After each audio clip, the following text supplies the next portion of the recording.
Bom dia, boa tarde, boa noite a todos aqueles que se inscreveram no canal e a você, meu amigo e minha amiga, que ainda não se inscreveu. Eu peço que deixe a sua curtida, peço que se inscreva no meu canal, porque como eu digo, esse canal é feito para vocês e por vocês. O tema de hoje traz uma volta ao passado. Eu fazia mestrado na Universidade Paulista e precisava de um tema para a dissertação. E conversei com o meu orientador, Dr. Arthur Marques da Silva Filho, e na conversa com o orientador, ele me deu a ideia de falar sobre a legítima defesa como causa da excludente da responsabilidade civil. Eu fiz o meu mestrado em Direito Civil, mas existe um entrelaçamento das matérias e essa dissertação foi defendida e posteriormente eu tive a honra e o prazer de tê-la publicada. Vocês vão ver no final do vídeo o livro publicado. E falar sobre a legítima defesa é falar de um tema que eu estudei bastante, eu me aprofundei e vou passar um pouco da minha experiência para vocês. Primeiramente, a legítima defesa é uma causa excludente da ilicitude. Ou seja, o próprio artigo que prevê a legítima defesa é bem claro no sentido de que não há crime quando o agente pratica o fato em legítima defesa, em estado de necessidade, no estrito cumprimento do dever legal ou no exercício regular do direito.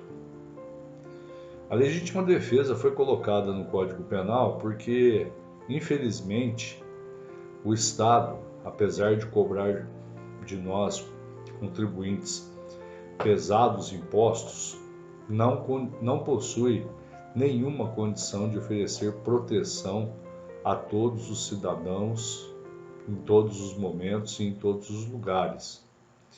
Mas ele permite que os cidadãos se defendam quando não existir outra saída senão repelir a força com a própria força. A legítima defesa, ela vai acontecer quando existe uma situação de agressão atual ou iminente, em que o cidadão pode se utilizar dos meios que se dispõe para se defender ou defender outra pessoa. Para que aconteça a legítima defesa, é necessário que existam alguns requisitos, como, primeiro, a agressão deve ser injusta, ou seja, aquela que não é autorizada pelo direito. Deverá ser atual, ou seja, a agressão deve estar acontecendo. Ou iminente, que está prestes a acontecer. Além desse fato, uma das questões que mais são polêmicas na legítima defesa é a utilização dos meios moderados. Eu costumo dizer que não tem como medir uma reação com uma régua milimetricamente. A reação a uma agressão depende de ser humano para ser humano. E a legítima defesa também é um ato humano, ao contrário, evidentemente, do estado de necessidade.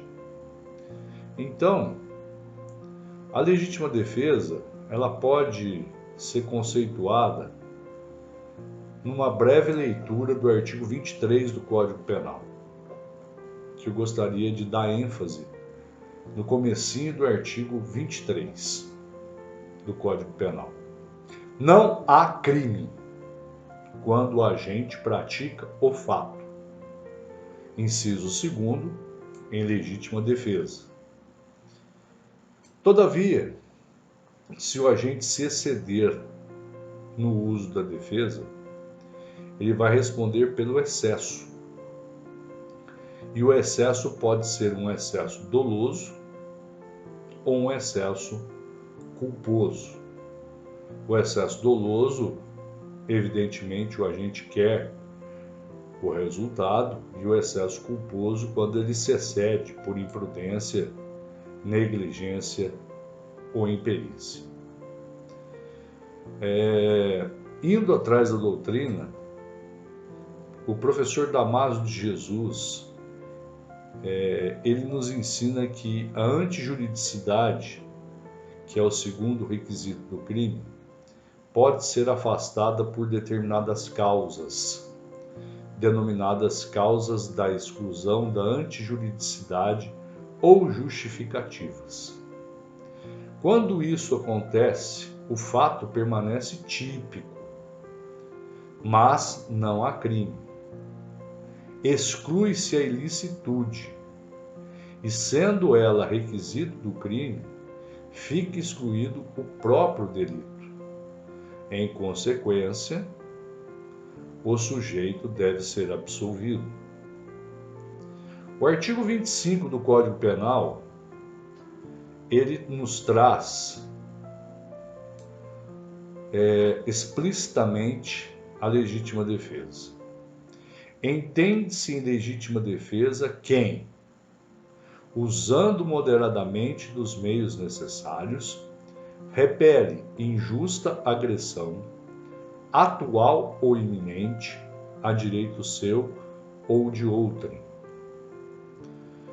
O meu amigo Fernando Capês ensina que a legítima defesa é uma causa de exclusão de ilicitude que consiste em repelir a injusta agressão, atual e iminente, a direito próprio ou alheio, usando de forma moderada dos meios necessários. Guilherme de Souza Nutti nos ensina que na legítima defesa existe um conflito entre o titular de um interesse de um bem ou interesse juridicamente protegido e um agressor, agindo ilicitamente. Ou seja, trata-se do confronto entre o justo e o injusto. Quando nós falamos da legítima defesa, a finalidade dela é obstacularizar a ação danosa na mesma intensidade e medida, bem como os mesmos recursos, se possível, preservando o bem da vida e no local e no tempo onde a agressão ela esteja ocorrendo. Vamos lá. A agressão ou os requisitos da legítima defesa são: primeiro, a agressão injusta; segundo, que essa agressão seja atual ou iminente; terceiro, que ela atinja a um direito próprio ou alheio; terceiro ou quarto, moderação; e quinto, a utilização dos meios necessários. César Bittencourt, ele nos ensina que a agressão configura-se como a conduta humana que lesa ou põe em perigo um bem ou um interesse juridicamente tutelado. A agressão não pode ser confundida com mera provocação do agente. Então é necessário que haja uma conduta agressiva e que essa tenha sido iniciada por uma pessoa humana. Não existe, portanto, gente, conduta agressiva por parte de um ser irracional, por exemplo, um animal, um cachorro, outra coisa inanimada. A agressão pode também se vincular a uma omissão, quando, por exemplo, o agente ele tem o dever jurídico de agir e ele não age e causa dano a terceiros em virtude de sua conduta omissiva. A agressão injusta é a agressão contrária ao direito. E esta agressão pode ser dolosa ou culposa. A agressão também, ela tem que ser atual, ou seja, que está acontecendo, ou iminente, que está prestes a acontecer. É necessário também que eu frise que não existe legítima defesa contra a agressão passada ou futura. Se a agressão já houver ocorrido no passado, a conduta do agente ela não é preventiva, ela é vingativa e às vezes pode ser considerada até como um comportamento doentio.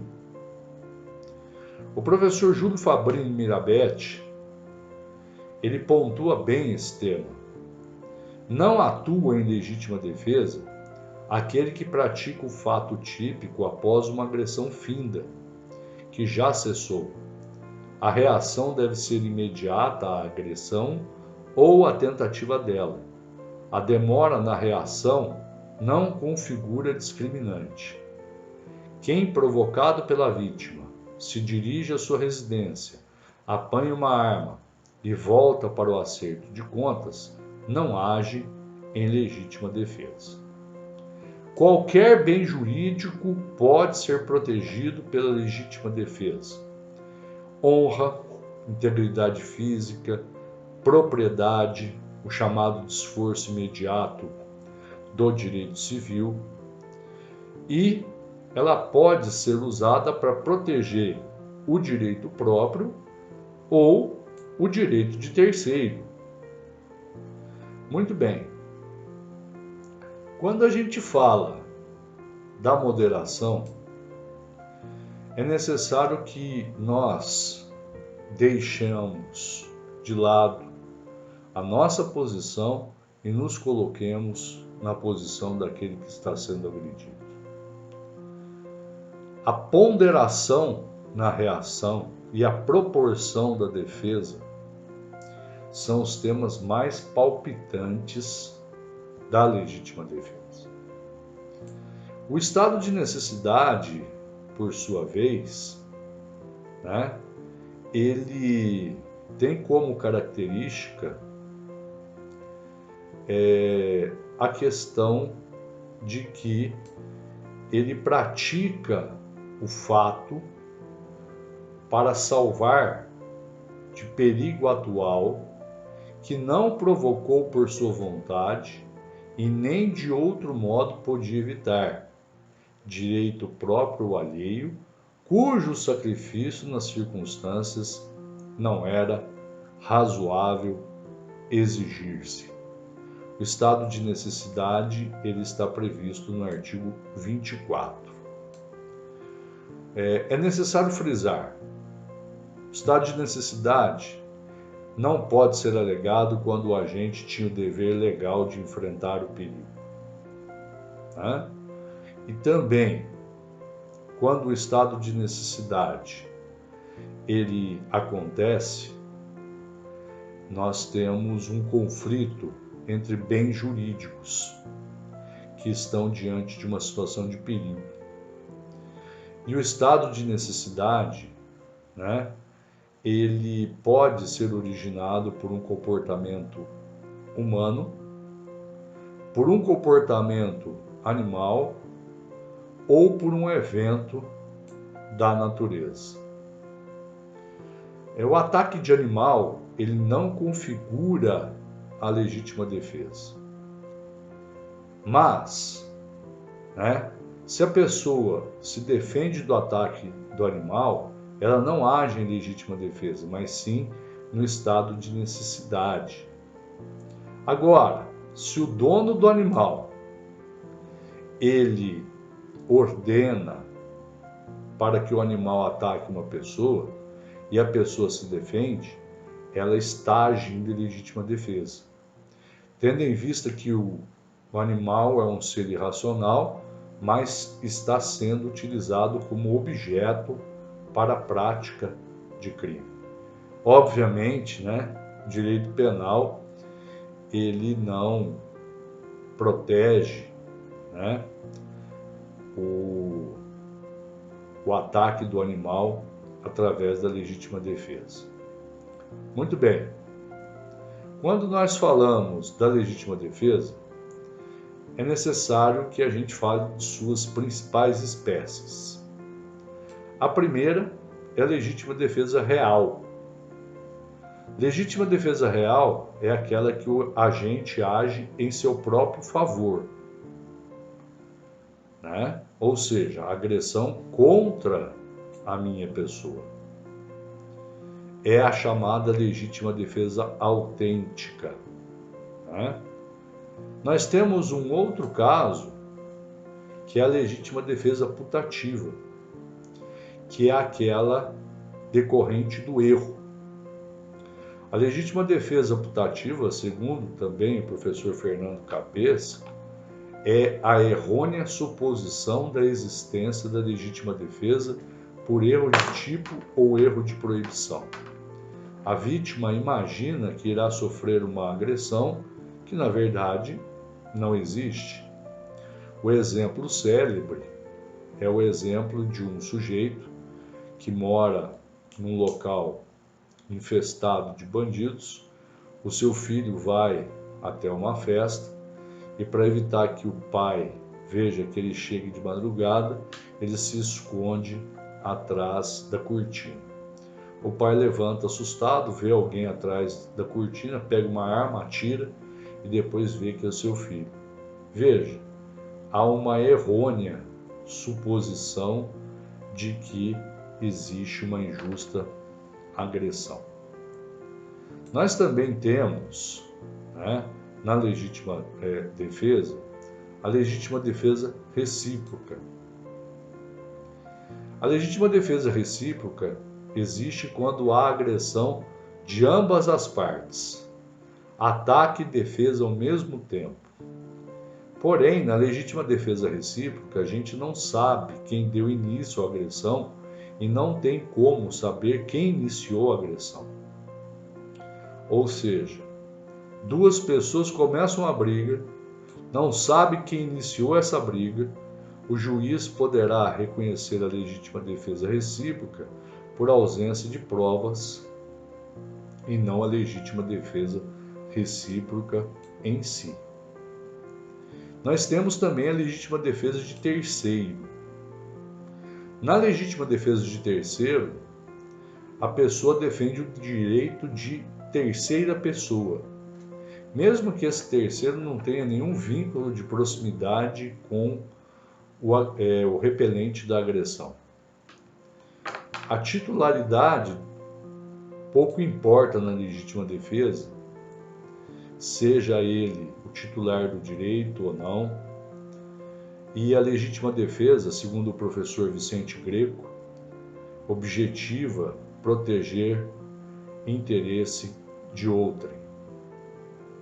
Flávio Monteiro de Barros, outro doutrinador, ele entende o seguinte: admite-se a legítima defesa para a proteção de direito próprio de outrem. A legítima defesa de terceiro consagra o sentimento de solidariedade humana. Não há necessidade de relação de parentesco ou amizade com o terceiro de quem exercita a legítima defesa. O terceiro pode ser uma pessoa jurídica, o nascituro, a coletividade, o Estado. Afinal, a legítima defesa é uma forma de autotutela que auxilia o Estado na luta pela preservação do direito. Nós temos uma outra hipótese de legítima defesa, que é a legítima defesa sucessiva. O agressor realiza uma atitude ilícita perante a vítima. A vítima, então, reage, praticando atos que ultrapassam os limites da legítima defesa. E esses atos acabam provocando prejuízo ao primeiro agressor. E com isso acaba realizando um ato para moderar os efeitos daquela ação. A legítima defesa sucessiva é aquela que se caracteriza quando a defesa que parte do agressor em direção à vítima e a vítima acaba sendo prejudicada nesse conflito. Ou seja, eu estou sendo agredido, me defendo, e aí, de agredido, eu passo ao agressor. E aí, quando eu passo ao agressor, eu vou além dos limites da legítima defesa. Ou seja, é uma repulsa contra o excesso. É uma reação contra o excesso injusto. No excesso, o agente ele atua ilegalmente, ensejando ao agressor inicial, que agora é vítima, que pode repeli-la através da legítima defesa. Nós temos também a legítima defesa da honra. A legítima defesa da honra, ela foi muito discutida no Brasil em alguns casos célebres. Um dos que eu me lembro é o caso de Dock Street e de Lindomar Castilho. Ela se baseia na emoção, um sentimento de menos intensidade, passageiro, que submete a pessoa à perturbação temporária do equilíbrio psíquico. Quando a gente fala de paixão, paixão já é um sentimento mais intenso. Ele se prolonga no tempo e ele perturba o equilíbrio psíquico do sujeito de forma duradoura. O exemplo é a inveja, a avareza, né? E muitas vezes a legítima defesa da honra foi levada a julgamento, foi levado à discussão no tribunal do júri. E no tribunal do júri, muitos casos e muitos acusados foram absolvidos com base na legítima defesa da honra. E aí surgiu um movimento, né, que quem ama não mata.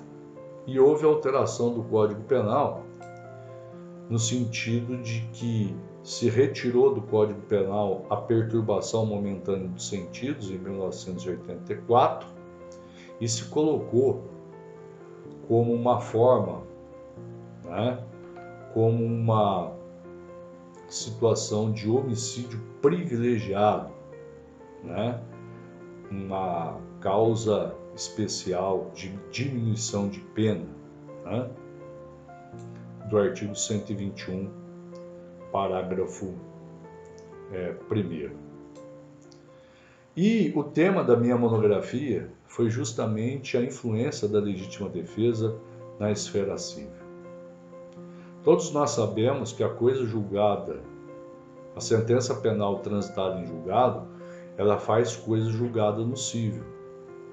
Porém, o que muitos não entendem é que quando o agente pratica o ato em legítima defesa, estado de necessidade, estrito cumprimento do dever legal, o exercício regular de um direito, não haverá indenização para essas situações. Mas e se um terceiro for atingido? Aí eu me socorro do professor Francisco de Assis Toledo, que me foi apresentado pelo saudoso professor Wagner Sebastião Chiamendi. Não se aplica a terceiro inocente a norma do artigo 65 do Código de Processo Penal, já que, quanto a ele, A lesão, apesar da absolvição do agente, não pode ser considerado ilícito civil. Trata-se, portanto, de uma hipótese em que a exclusão de responsabilidade civil restrita e não atinge o terceiro inocente. Quando nós falamos da legítima defesa, falamos do excesso. O excesso ele pode ser classificado, em excesso doloso e em excesso culposo. O excesso doloso, como eu disse para vocês, o agente se aproveita da situação e ele quer provocar o dano. Já o excesso culposo, ele acaba praticando o fato por imprudência, negligência ou imperícia.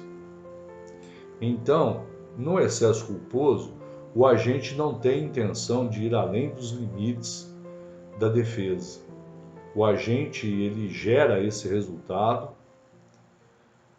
por não ter observado o dever de cuidado ou por não avaliar a situação da gravidade do perigo. Por fim, é necessário colocar para vocês que eu acabei escrevendo também um artigo sobre legítima defesa e estrito cumprimento do dever legal e os chamados ofendículos.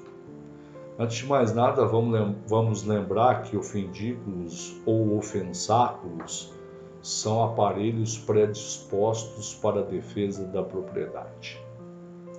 São as cercas elétricas, os cacos de vidro colocados no muro, e o agente pretende praticar um crime patrimonial. Quando aquele aparato está colocado, quando ele está colocado na casa e não há nenhuma agressão, o morador ele está no exercício regular de um direito, ele pode proteger a sua propriedade. Porém, quando alguém invade e ele é ferido ou ele se machuca por aquele ofendículo ou por aquela ofensácula, eu entendo que, nesse caso, quando a agressão ao patrimônio ela começa a agir, não há mais o exercício regular do direito, mas sim a legítima defesa da propriedade. É um tema bastante palpitante, é um tema que eu gostaria de dizer para vocês que, para mim, foi muito gostoso estudar quando da minha dissertação. Para aqueles que gostaram, eu vou passar alguns livros. O primeiro é do professor Flávio Monteiro de Barros, Direito Penal, Parte Geral. César Roberto Bittencourt, no seu Tratado de Direito Penal, também sobre a Parte Geral. O Fernando Capês, no seu curso de Direito Penal.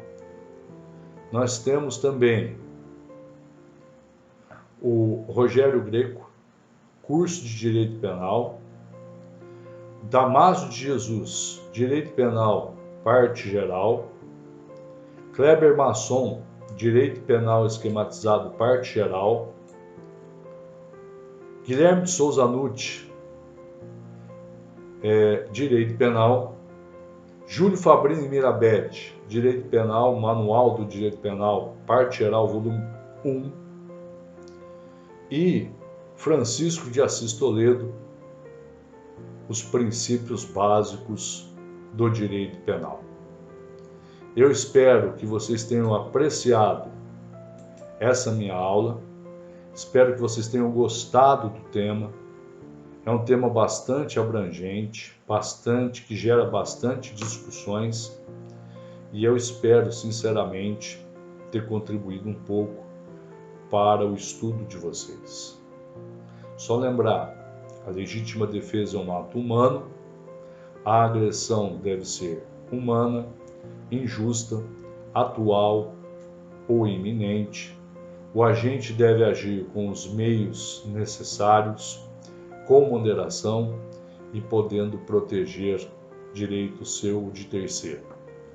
Temos a legítima defesa real, a legítima defesa putativa, a legítima defesa da honra, a legítima defesa sucessiva e os excessos dolosos ou excessos culposos. Lembrem-se também que há uma influência das causas excludentes da ilicitude no âmbito civil. Como a sentença penal condenatória gera o dever de indenizar quando transitado em julgado, quando o agente age em legítima defesa, estado de necessidade, estrito cumprimento do dever legal ou exercício regular do direito, fica isento ele do direito de indenizar. Porém, o terceiro prejudicado, ele vai poder pleitear os danos causados contra o autor da agressão. Muito obrigado a todos. Mais uma vez foi um grande prazer falar com vocês por esse canal. E como eu sempre encerro, um beijo muito grande no coração de vocês. Que Deus os abençoe, que Deus os proteja e que vocês acreditem no seu potencial. Não se menosprezem, acredite em Deus, porque Deus, ele tem um propósito maravilhoso na vida de cada um de vocês. Um grande abraço e que Deus os abençoe.